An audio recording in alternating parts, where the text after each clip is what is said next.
చిన్న మాటని చదువుకొని వాక్యాన్ని మనం అందుబాటులో ఉంచుకున్నాము.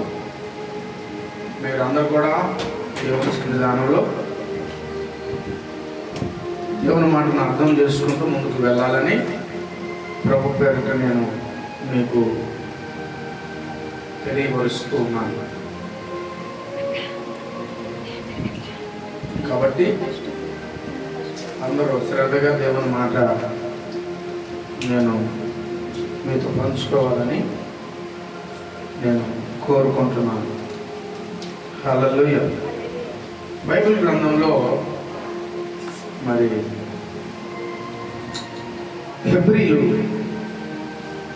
హెబ్రీ పత్రిక 12వ అధ్యాయంలో దేవుడు ఒక మాటని మనకు తెలియపరుస్తున్నాడు. అది విని మనం ముందుకు వెళ్ళాలని నేను మనవి చేస్తున్నాను. 1-2 వచనాలు.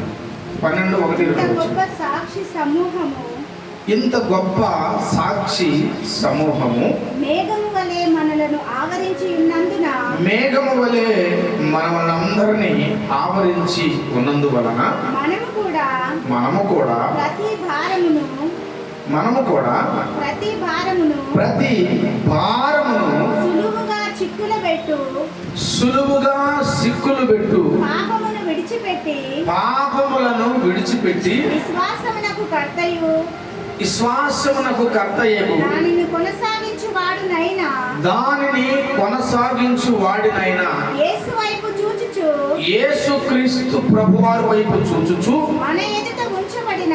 మన ఎదుట ఉంచబడినది పందెములో ఓపికతో పరిగెత్తెదము. ఈరోజు మన టైటిల్ అదే, ఓపిక. హల్లెలూయా. మన టైటిల్ అదే ఈరోజు, ఓపిక. మనకు ఉంచబడినటువంటి పందెములో మనం ఎలాగ పరిగెత్తాలంట? చెప్పండి, ఎలాగ పరిగెత్తాలంట? ఓపికతో పరిగెత్తాలంట. ఓపిక లేకపోతే పందెంలో మనము గెలవలేము. అది కుటుంబం అయినా, అది ఉద్యోగమైనా, అది పని అయినా, లేకపోతే అది వ్యాపారమైనా, ఎవరైనా సరే ఓపిక అనేది మన జీవితంలో లేకపోతే మనం పందెంలో పరిగెత్తలేము. హల్లెలూయా.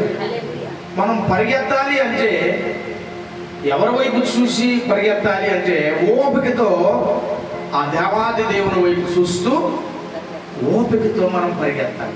ఎప్పుడైతే ఆ దేవాది దేవుని చూసి ఓపికతో మనం పరిగెత్తుతామో జయించినటువంటి వాళ్ళు బైబిల్ గ్రంథంలో లెక్కలేనంత మంది ఉన్నారు. హల్లెలూయా. అదే ఓపిక లేకుండా జీవించినటువంటి వాళ్ళ యొక్క జీవితం ఏమైపోయిందంటే పతనంగా కూడా మార్చబడింది. ఫర్ ఎగ్జాంపుల్, ఇప్పుడు మనం కంప్యూటర్ దగ్గర కూర్చొని పనిచేసే వాళ్ళు ఉంటారు. వాళ్ళు పాపం ఉదయం లేచిన కానీ సాయంత్రం దగ్గర కంప్యూటర్ మీద చేతులు పెట్టి చేతులు ఆడిస్తూ చేస్తూ ఉంటారు. వాళ్ళకి చాలా ఓపిక అవసరం.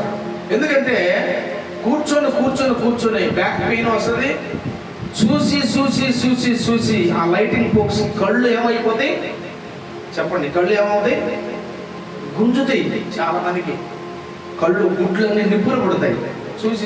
ఎందుకంటే దాని వైపే చూసి పని చేయాలి కాబట్టి చూసి ఏమైపోతుందంటే వాళ్ళ జీవితము కొంతమందికి తొందరగా సైడ్ వచ్చేస్తుంది.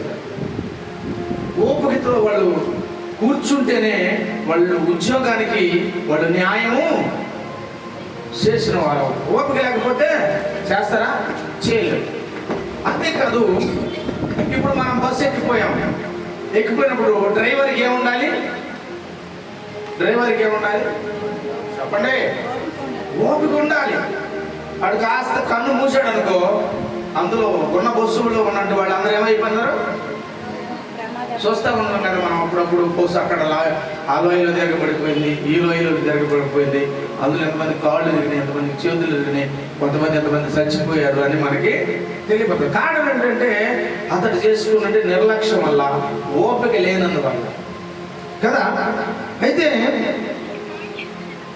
మన జీవితంలో కూడా మనకి ఏం ఉండాలి అని అంటే ఓపిక ఉండాలి. ఓర్చుకోవడం అనేది మన జీవితంలో ఉండాలి.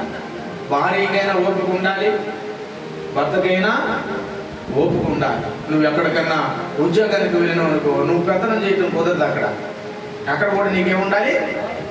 ఓపిక ఉండాలి. ఓపిక లేకపోతే నువ్వు చేసినట్టు విషయం ఏమైపోద్ది అంటే రివర్స్ అయిపోయింది. అందుకే ఇక్కడ పౌలు గారు ఏమన్నాడు? సులువుగా సిక్కులు పెట్టే, ఏమన్నాడు ఇక్కడ? చదువుతలే మాట, సులువుగా సులువుగా సిక్కులు పెట్టే పాపం. సులువుగా దానికి తొందర పెట్టింది, నిన్ను సుక్కు పెట్టింది. నీ ఆఫీసులో నిన్ను మాట తెచ్చింది, భర్త దగ్గర నీకు మాట తెచ్చింది, భార్య దగ్గర నీకు మాట చెప్పింది, మాట తెచ్చింది, నీ ఇరుగు పొరుగు వాళ్ళ దగ్గర నీకు మాట తెచ్చింది, నీ నీ నీ యొక్క కుటుంబంలో నీకు మాట తెచ్చింది, నువ్వు నెమ్మది లేదని పేరు తెచ్చింది. ఇది సులువుగా సిక్కులు పెట్టింది. ఇది నీకు అర్థం కాదు, ఇది నువ్వు అర్థం చేసుకోవాలి. ఇక్కడ సులువుగా సిక్కులు పెట్టే పాపం ఏదైతే ఉన్నదో దాన్ని విడిచిపెట్టి నువ్వు ఆరాధిస్తున్న దేవుడు విశ్వాసానికి కర్త అయి ఉన్నాడు. ఆ కర్తను నువ్వేం చేయాలి? వెంబడించాలి. విశ్వాసానికి కర్త అయినటువంటి దేవుడిని ఏం చేయాలట? ఓపికతో నువ్వు ఏమన్నాడమ్మా? చదువుతాలే అన్నమాట. విశ్వాసమునకు కర్త అయినా దానిని కొనసాగించు వాడునైనా. విశ్వాసమును దేని మీద అయితే మనసు పెట్టుకున్నావో దాన్ని కొనసాగిస్తున్న వాడి మీద యేసు వైపు నువ్వు చూస్తూ మన ఎదుట ఉంచబడిన పందెం, మన ఎదుట ఏదైతే ఉంచబడిందో ఆ పందెంలో ఏం చేయాలి? మనము ఓపికతో పని చేయాలి. ఇది ఒక పందెం రంగం మంది ఒక పందెరంగం.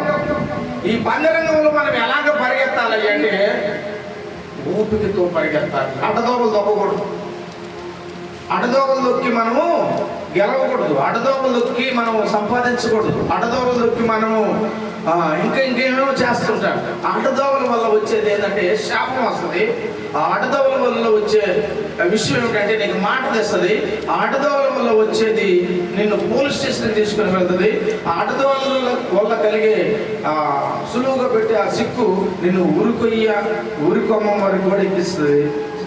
లేకపోతే జీవితకాలము శిక్ష పడేటట్టుగా కూడా చేస్తుంది. అది ఎట్లా ఉంటుందంటే సులువుగా తేలికగా ఏం చేసింది? అది సిక్కు పెట్టేసేసింది. కాబట్టి నువ్వు ఓపిక కలిగి ఉండాలి. అయితే నా ప్రశ్న ఏమిటంటే క్రైస్తవుడు ఏ విషయంలో ఓపిక కలిగి ఉండాలి?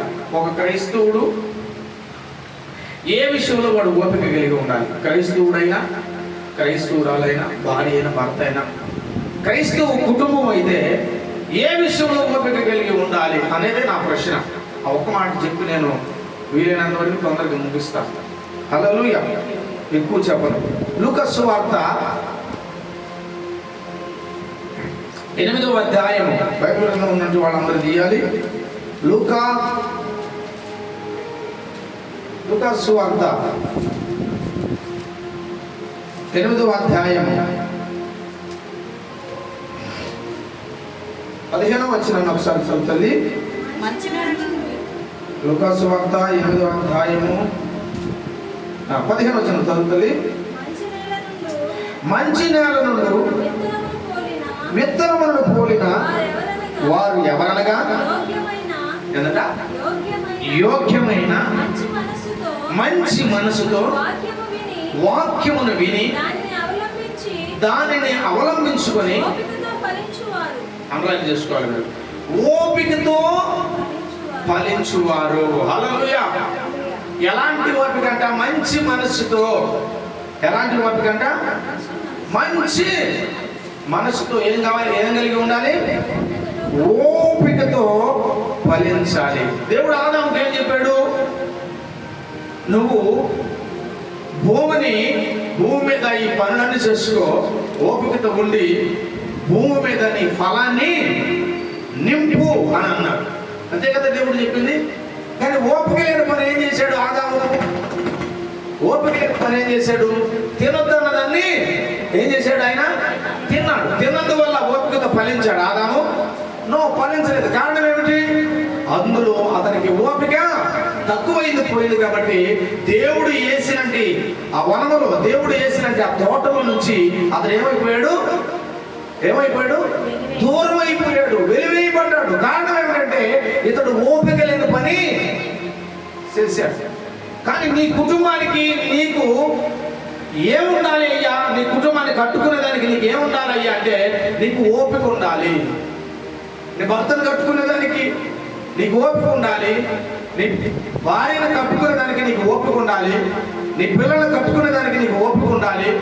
నువ్వు పనిచేసే దగ్గర నీకు ఓపిక ఉండాలి. అప్పుడే నీకు మంచి నేమ్, మంచి పేరు నీకు రాగలుగుతుంది. నీకు ఓపిక లేదనుకో నిన్ను ఏం చేస్తారు? అమ్మాయి నువ్వు వాళ్ళు వచ్చావు కదా, రేపటి నుంచి రాబాకమ్మా నువ్వు అని మొక్క మీద చెప్తారు. కారణం ఏంటి? ఎందుకు చెప్పారు? ఒకరిని పనికి తీసుకెళ్ళామనుకో, వాడు చేయలేదు అనుకో, రేపటి నుంచి నువ్వు రాబాకరా ఇక్కడికి అని అంటారు. ఎందుకంటే వాడి దగ్గర ఓపిక లేదు, ఆమె దగ్గర ఓపిక లేదు. అయితే ఓపిక లేనంటి వాళ్ళు ఏమో ఫలించలేరు.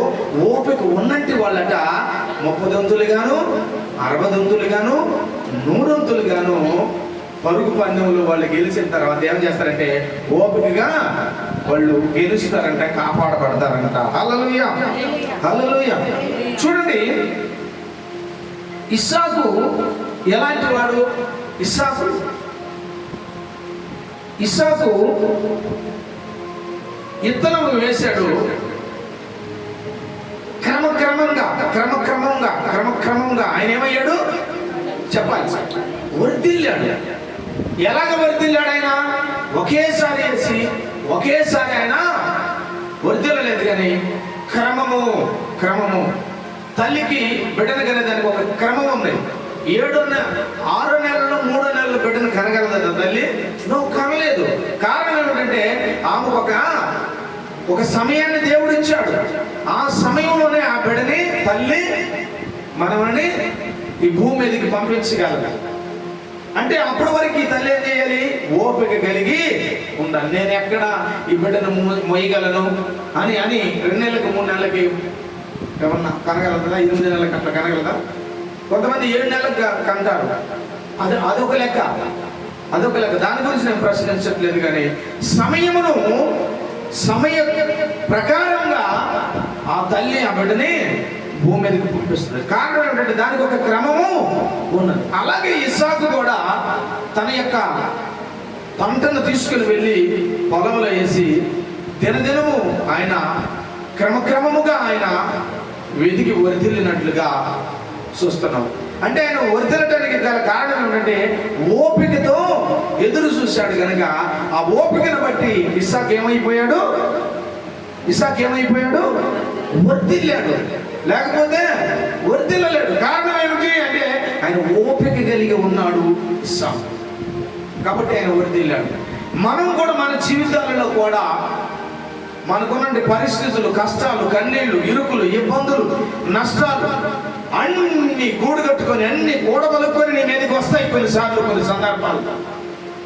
కానీ ఈ సులువుగా సిగ్గులు పెట్టడానికి వస్తుంటాయి నీ కాడికి.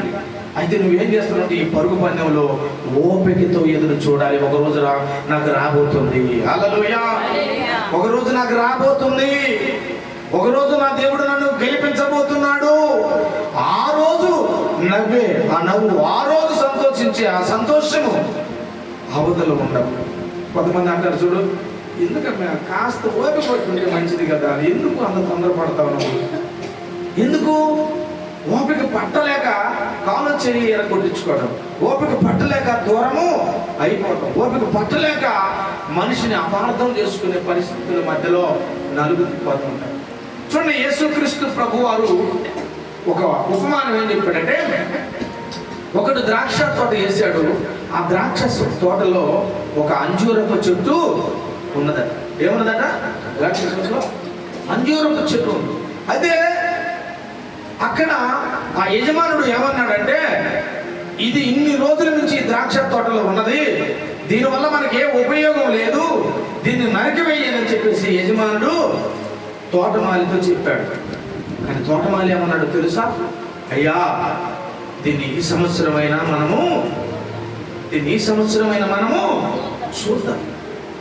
దాని యొక్క ఏడు దగ్గర కొంచెం విశాలంగా చేసి ఎరువు వేస్తానయ్యా, దానికి ఇంకాస్త ముందు జరుగుతానయ్యా, ఇంకాస్త కష్టపడతానయ్యా దానికోసం. ఒకవేళ అప్పుడు కానీ పండకపోతే అప్పుడు దాని సంగతి చూద్దామయ్యా అని ఓపికతో ఆ తోటమాలి అనడం జరిగింది. దేవునికి స్తోత్రం, హల్లెలూయా.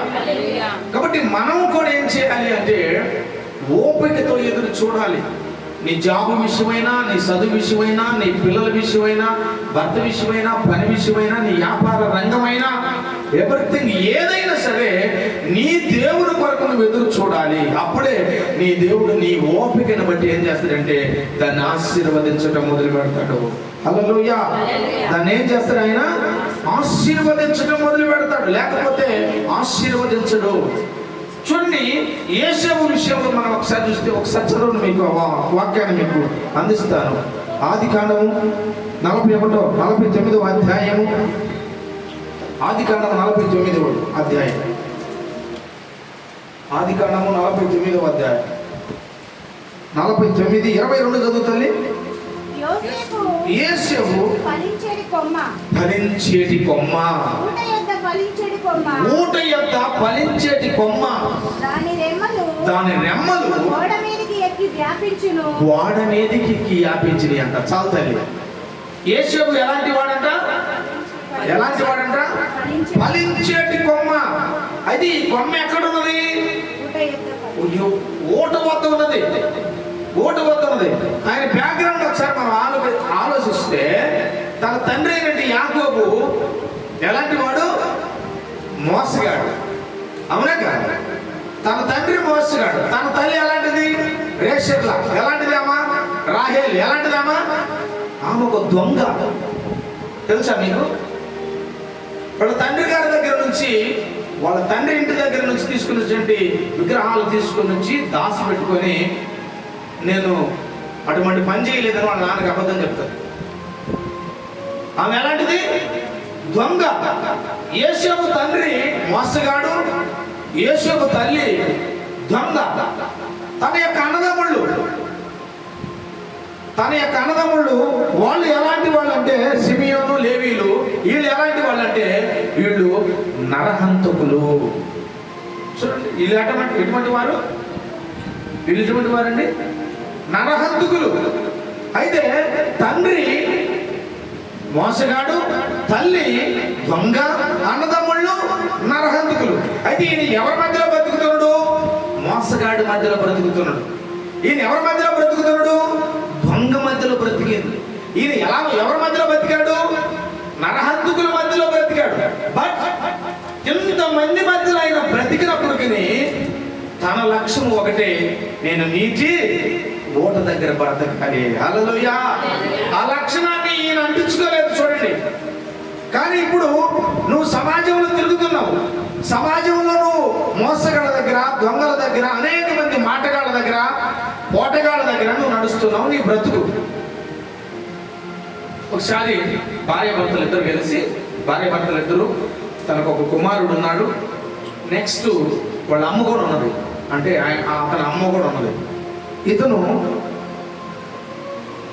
ఏం చేశాడు అంటే, తన తల్లితో పాటు ఉన్నది. తన తల్లి ఉదయాన్నే లేచి చెప్తా ఉంటుంది, అలా కూర్చేసుకొని ఆమె చేయగలిగిన పని అంతా చేసుకొని ఆమె చెప్తుందంట, అమ్మ ఏదైనా పని ఉంటే పెందలాడి చేసుకోమ్మా, వాడు వచ్చానికి అన్నీ చక్కబెట్టుకోమ్మా, ఈ ఇల్లు శుద్ధం చేసుకోమ్మా, పిల్లవాడికి జాగ్రత్తగా చూసుకోమ్మా అని నేను చెప్పి 8-7 సంవత్సరాల బాబుకి చెప్తా ఉండేది. అత్త చెప్తా ఉండేది.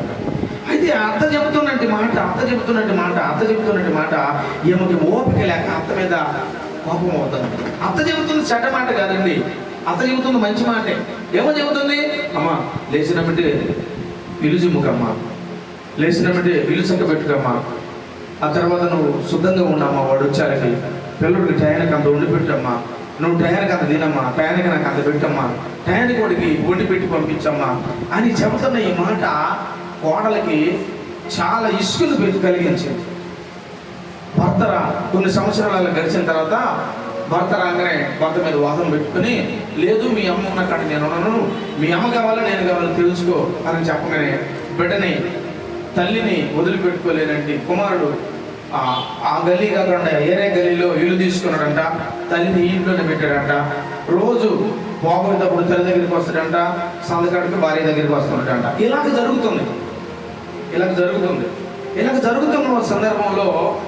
జరుగుతున్న సందర్భంలో బాగానే ఉంది, బాగానే సంసారం బాగానే జాగింది.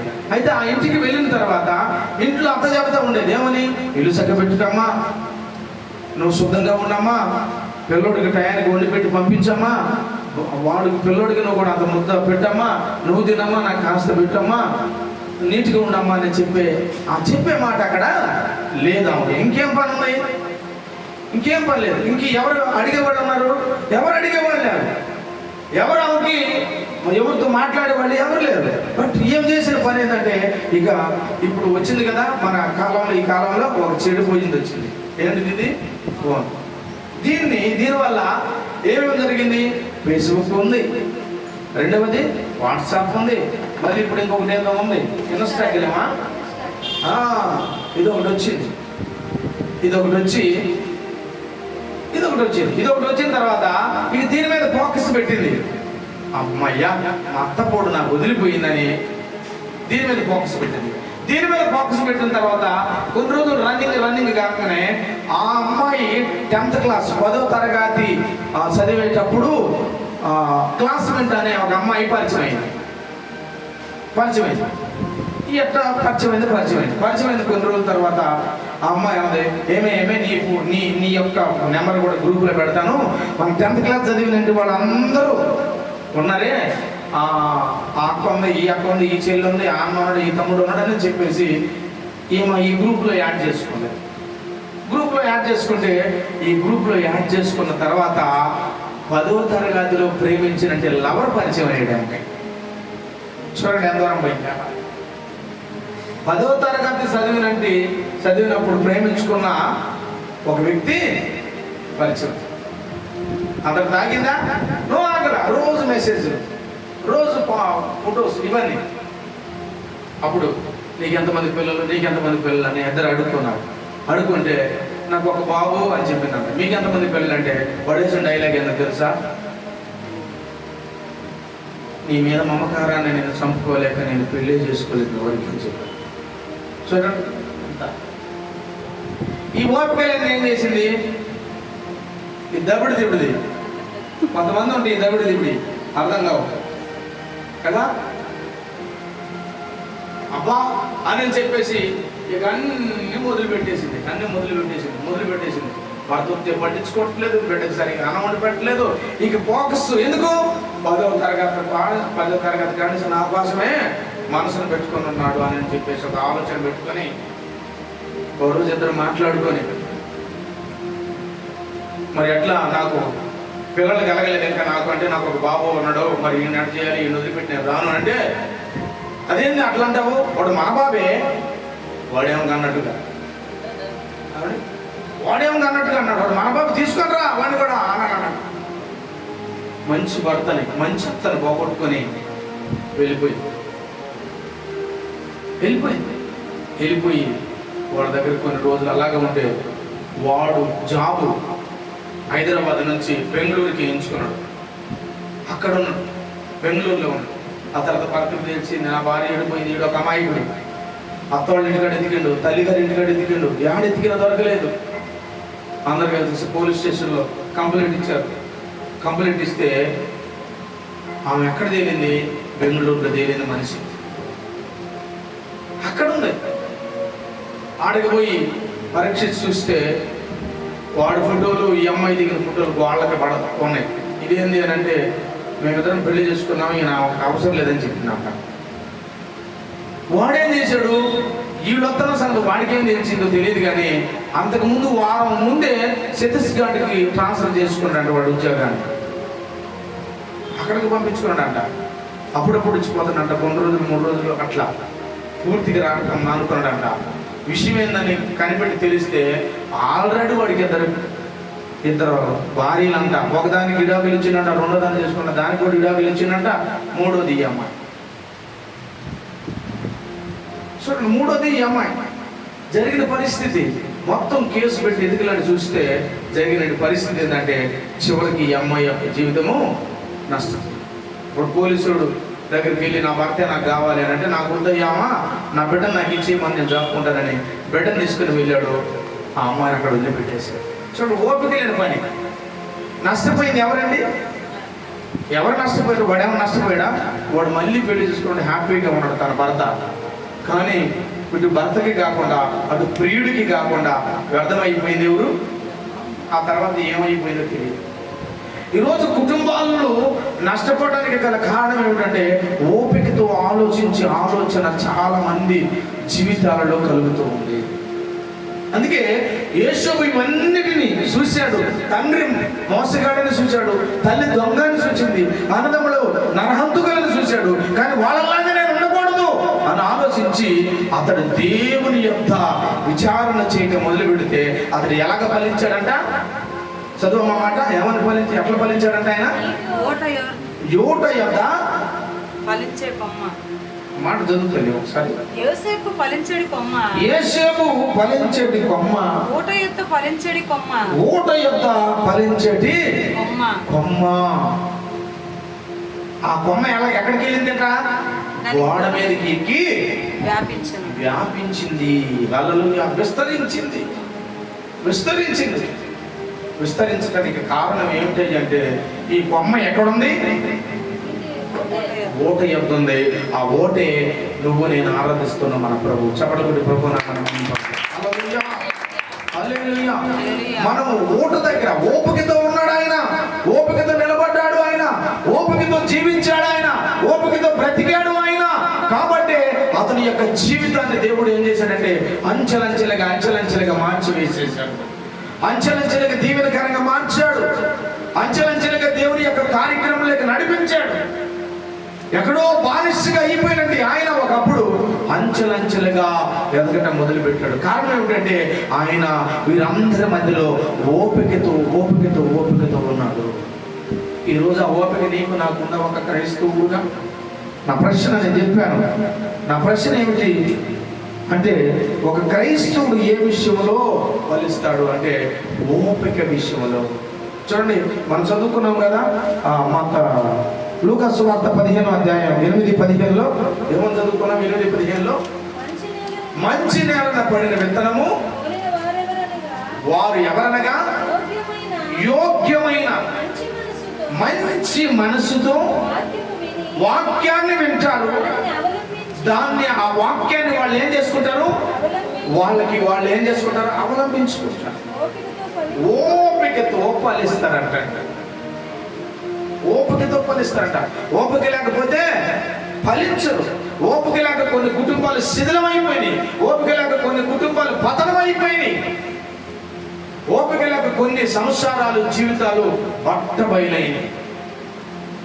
ఒకసారి నాకు సుమారుగా ఒక 15-16 సంవత్సరాలు అవుతుంది వెనక్కి.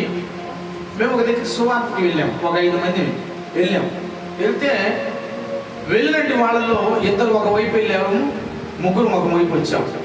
అది ఎలా ఉంటుందంటే, మరి పార్లమెంట్ కొండ ఎక్కడ ఉంటుందో అక్కడ ఉంటుంది. పార్లమెంట్ కొండ ఎక్కడ ఉంటుందో అక్కడ ఉంటుంది. చుట్టూరు ఇళ్ళే ఉంటాయి. ఆ ఇళ్ళు ఎలాగ ఉన్నాయి అంటే, ఇంటికి మధ్యలో సుమారుగా ఒక 100 మీటర్ల గ్యాప్ ఉంటుంది. కలిసి ఉండవు. హైదరాబాద్లో ఉన్నట్టుగా కలిసి ఉండవు. ఒక 100 మీటర్ల గ్యాప్ ఉంటుంది. ఆ గ్యాప్ అలాగ ఉంటాయి.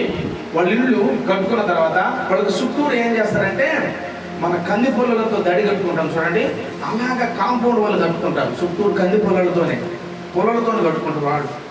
అక్కడికి మేము సువార్తకి వెళ్ళాము. ఒకసారి సువార్తకి వెళ్తే ఇద్దరు ఒకవైపు వెళ్ళారు, ముగ్గురు ఒకవైపు వచ్చాం. ఆ ముగ్గురులో నేను ఒకడు ఉన్నాను. మేము అలా ఇంటికి పోయి చెప్దామన్నా, ఇది ఇంటికి పోయి చెప్దామన్నా అని ఇలాగ అనుకుంటా పోతాను. ఒక్క అడుగు ముందు ఉన్న నా అడుగు, వాళ్ళు ఒక్క అడుగు అనుకున్నారు, అంతే. పెద్ద తేడా ఏం లేదు.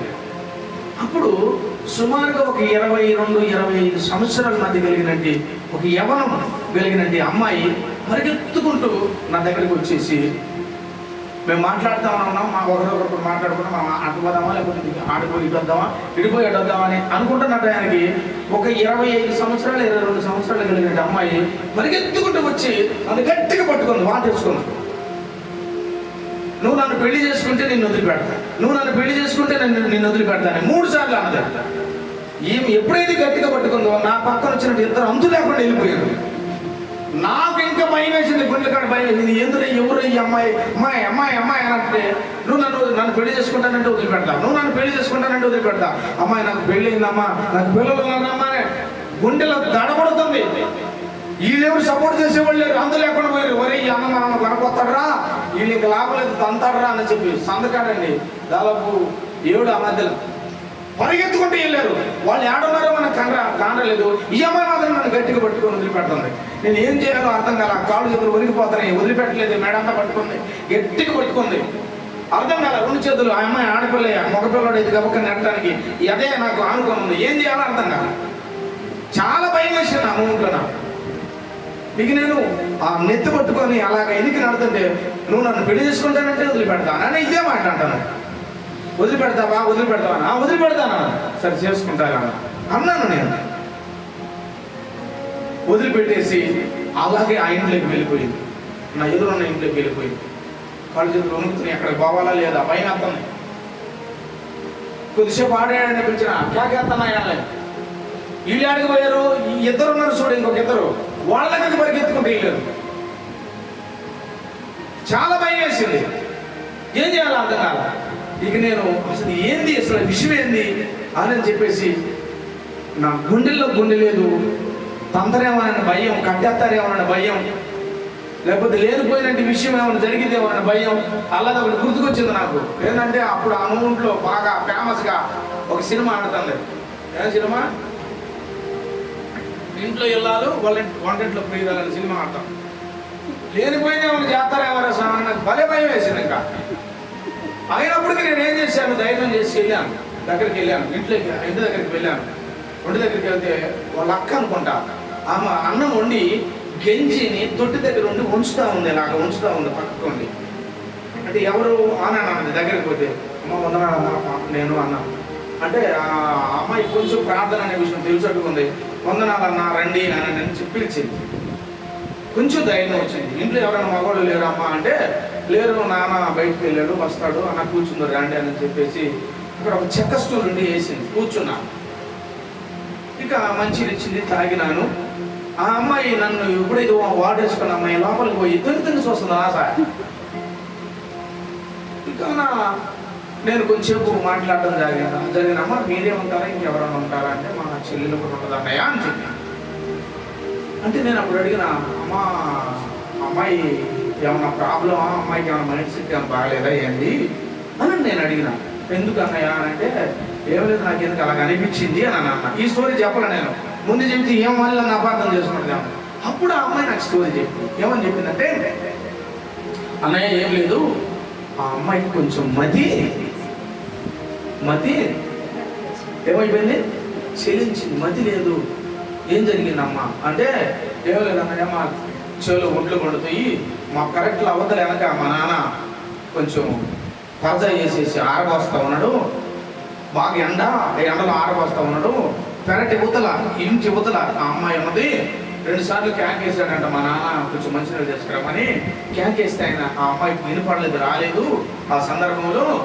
ఆ తర్వాత ఆయన అటు నుంచి వచ్చి, ఎన్నిసార్లు నేను పిలిచేది అని చెప్పేసి అరిచాడు. నాకు వినపడలేదు, వినపడదు ఎందుకు రాను అని ఈ అమ్మాయి అన్నది. ఏదో నీకు కనపడిందని చెప్పి చెయ్యి తాము కొట్టపోయాడు. కొట్టపోతే ఆ దెబ్బ తప్పించుకోవడానికి ఆ అమ్మాయి కొద్దిగా వెనక్కి జరిగి ఆమె వెనక్కి పడింది. పడంగానే వెనక దెబ్బ కిందకు తగిలింది. హాస్పిటల్కి చూపిస్తే ఏం ప్రయోజనం లేదని చెప్పారు అన్నయ్య. అందుకని అమ్మాయి ఒక్కొక్కసారి ఎటు వెళ్తుందో తెలియదు, చాలాసార్లు బయటికి వెళ్ళిపోయింది, మేమే తీసుకుని వచ్చాము అని చెప్పి అప్పుడు నాకు ధైర్యం వచ్చింది. అంటే వాళ్ళ తండ్రి కాస్త ఓపిక చేసుకొని ఆ అమ్మాయితో మాట్లాడితే ఆ అమ్మాయి జీవితం ఈరోజు పతనం అయ్యేది కాదు. కోపంతో ఎప్పుడైతే చెంపకు పెట్టి పట్టబోయాడో, తప్పించుకుందామని ఆ బిడ్డ పాపం ఎనికి అన్నదో వెనకున్న ఏం తట్టుకుందో తెలియదు, వెనుకబడిపోయి తన యొక్క తలలో ఉన్నట్టు ప్రాబ్లం జరిగి మైండ్ ఆ అమ్మాయికి లేకుండా పోయింది. ఎవరినంటే వారి దగ్గరికి వెళ్తుందంట. ఇలా జరుగుతున్నాను. అప్పుడు కానీ నాకు మైండ్లోకి ఈ విషయం రాలేదు. చూడండి, అతను కాస్త ఓపికగా ఎదిగాను ఉన్నట్టుగానైతే ఆ బిడ్డ జీవితము బాగుండేది. అప్పటికి ఆ అమ్మాయికి 22-25 సంవత్సరాలు ఉన్నాయి. ఇప్పుడు దగ్గర దగ్గర 40-45 సంవత్సరాలు, 42 సంవత్సరాలు ఉన్నాయి. మరి ఎలా ఉందో తెలియదు. చూడండి, ఓపిక లేని యొక్క జీవితము ఒక జీవితాన్ని పతనం చేసింది. ఓపిక లేని ఒక జీవితము ఒక కుటుంబం, ఒక బిడ్డ పరిస్థితిని నాశనం చేసింది. కాబట్టి నీవు నేను క్రైస్తవుడిగా ఉన్న నీ జీవితం, నా జీవితం ఎలాగా ఉండాలి అంటే ఓపిక కలిగి ఉండాలి. ఓపిక కలిగి ఉండాలి. చూడండి, అనుకోకుండా సడన్గా కొట్టినట్టు వాళ్ళు ఎంతో మంది చచ్చిపోయారు. అనుకోకుండా చేయి తగిలి కనుగుట్టు రాలిపోయినట్టు వాళ్ళు చాలా మంది ఉన్నారు.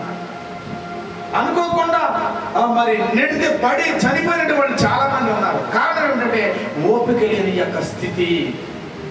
ఓపిక ఉండాలి. క్రైస్తవుడుగా నీకు ఓపిక ఉండాలి.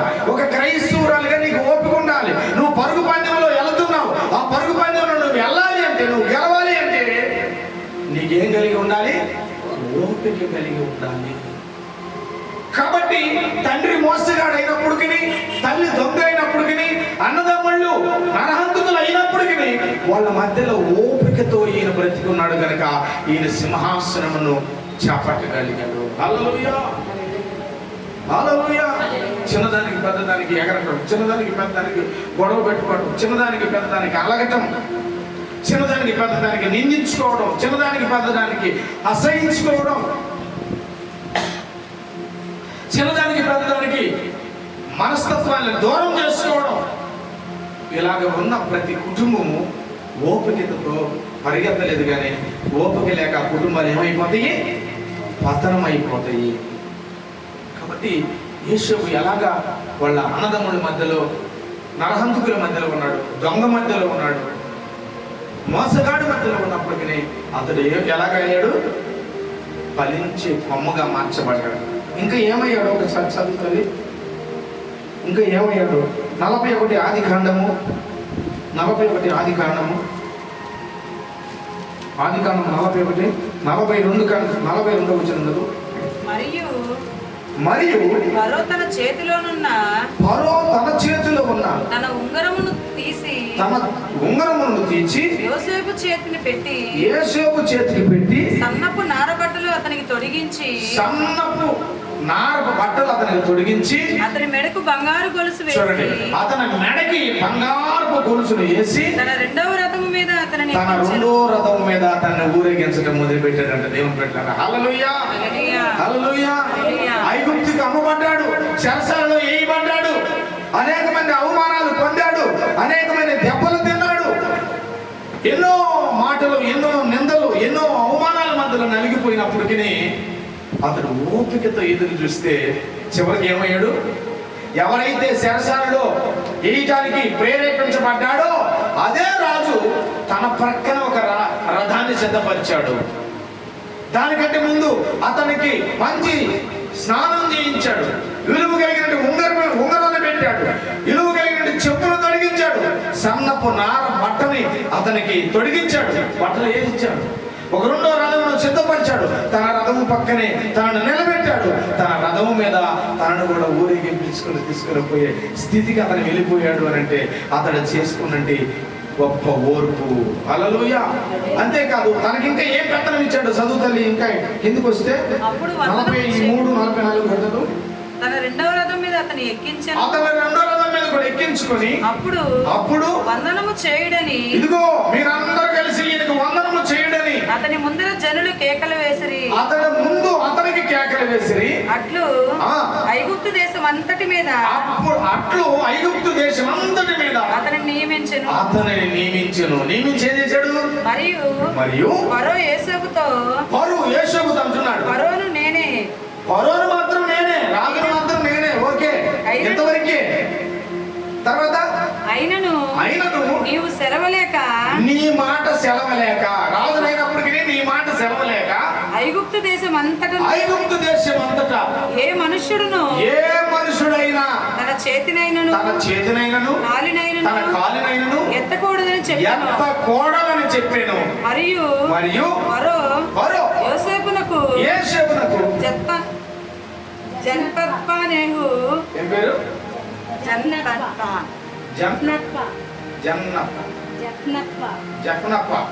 జఫనప్ప అని పేరు పెట్టి కుమార్తెకు ఆ సేలతులనిచ్చి పెళ్లి చేసెను. చూడండి, ఇవన్నీ చేసి లాస్ట్ ఆయన కూతురునిచ్చి పెళ్లి కూడా చేసి తన అల్లుడుగా అతన్ని మార్చుకున్నాడు అంటాడు.